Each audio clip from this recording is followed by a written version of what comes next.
Good afternoon, and thanks for having us in. A Minnesota man will spend 50 years behind bars for kidnapping in Hecla, South Dakota.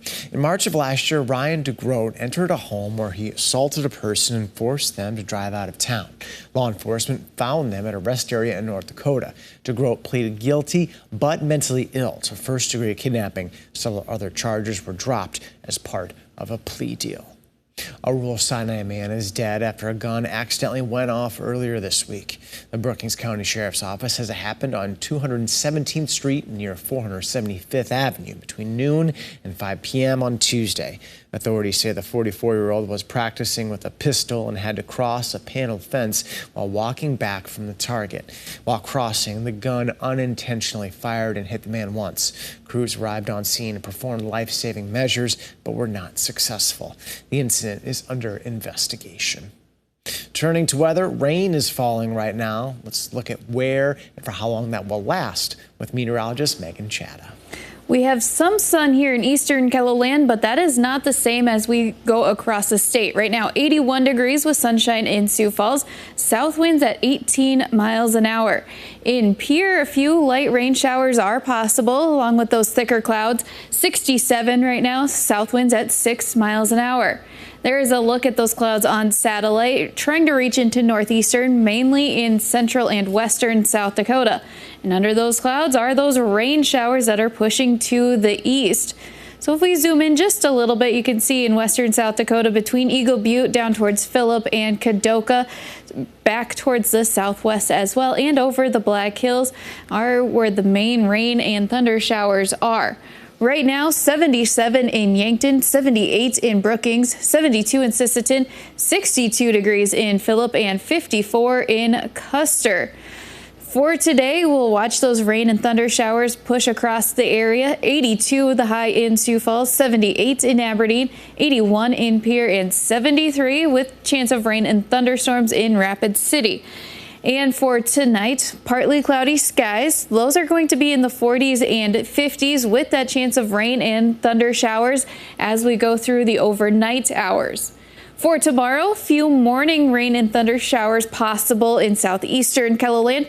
77 in Sioux Falls, 79 in Aberdeen, 80 in Pierre, and 75 in Rapid City. Everyone will have a north breeze. We'll take a closer look at the timing of these storms in just a little bit. Thank you, Megan. And as we start to see cooler temperatures and fall colors, a local ice cream shop is preparing to close for the season. B&G Milky Way announced this morning closing dates for 2 shops in Sioux Falls. The 12th Street location will close this coming Sunday, September 17th, while the 41st Street location will close the following Sunday, September 24th. The ice cream shop says other locations' closing dates will be announced at a later time. The Sanford International tees off tomorrow in Sioux Falls. And this morning, the Sanford Children's Hospital ambassador prepared for the tournament with a shopping spree at Shields. 15-year-old Landon Kaiser selected an outfit for each day of the tourney before picking out some toys for the kids at the Sanford Castle. I picked out a lot of Legos, lots of little cars, just some like little stuffed animals, just something small that the kids like, something that I would have liked when I was at the hospital. It's just something I know they'll enjoy. Landon is 2 years removed from a UTV crash and it nearly robbed him of his ability to walk. We'll hear from the professional golfer who participated in the shopping spree tonight on KELOLAND News. A dramatic end to a 2-week manhunt in southeastern Pennsylvania. Tactical search teams captured the escaped prisoner Danilo Cavalcante. He's now in a state prison to start serving a life sentence for brutally killing his ex-girlfriend. That's a big relief for the towns where he had been spotted. A federal judge declared the latest version of the Deferred Action for Childhood Arrivals program, or DACA, illegal yesterday. But the judge stopped short completely of terminating the program. Natalie Brand reports from Washington. Hundreds of thousands of dreamers, undocumented immigrants who were brought to this country as children, suffered a legal setback Wednesday. A federal judge in Texas declared the latest version of the Deferred Action for Childhood Arrivals program, or DACA, unlawful. But the judge stopped short of a complete termination of the program, allowing current DACA beneficiaries to be able to continue to renew their work permits and be protected from deportation while closing the program to new applicants.